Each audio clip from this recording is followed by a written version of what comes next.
Charles Harrelson was one of the most feared men of his time, a gun for hire with mob ties. In 1979, he shot and killed a federal judge in San Antonio.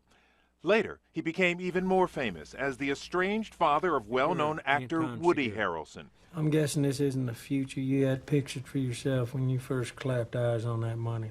But in 1968, Harrelson was arrested for another brutal crime, the kidnapping and murder of a Houston carpet salesman named Len Berg, the brother of attorney David Berg.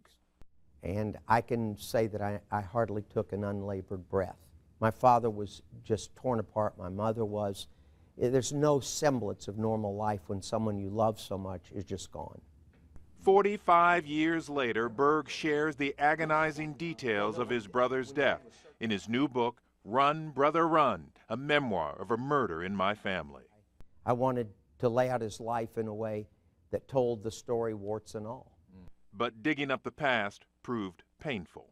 I received the 14-page typewritten single-spaced confession of the woman who watched my brother being murdered by Charles Harrelson.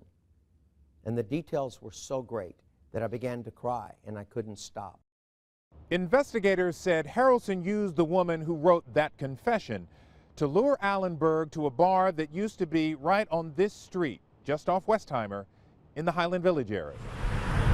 Police say Harrelson then drove Berg to a remote area near Surfside in Brazoria County and shot him.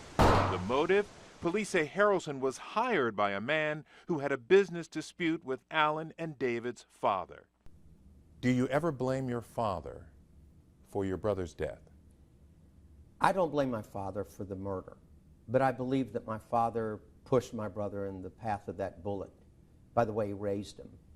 David says the boys had an unstable childhood and his father was especially hard on Alan, who rebelled by gambling and writing bad checks. When his case went to trial in Angleton in the fall of 1970, David says the DA was steamrolled by Harrelson's attorney, the famous Percy Foreman. He claims Foreman used phony eyewitnesses to lie about Harrelson's whereabouts the night of the murder.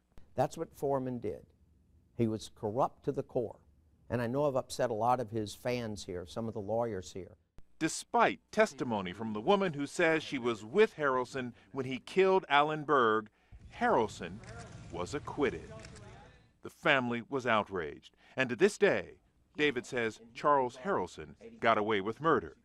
But he says writing the book has helped ease the anger. I left a lot of my memories of Alan and me on those pages, and I left virtually all my anger.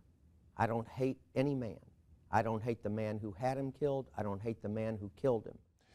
You might be wondering why it took David Berg 45 years to write about his brother's death.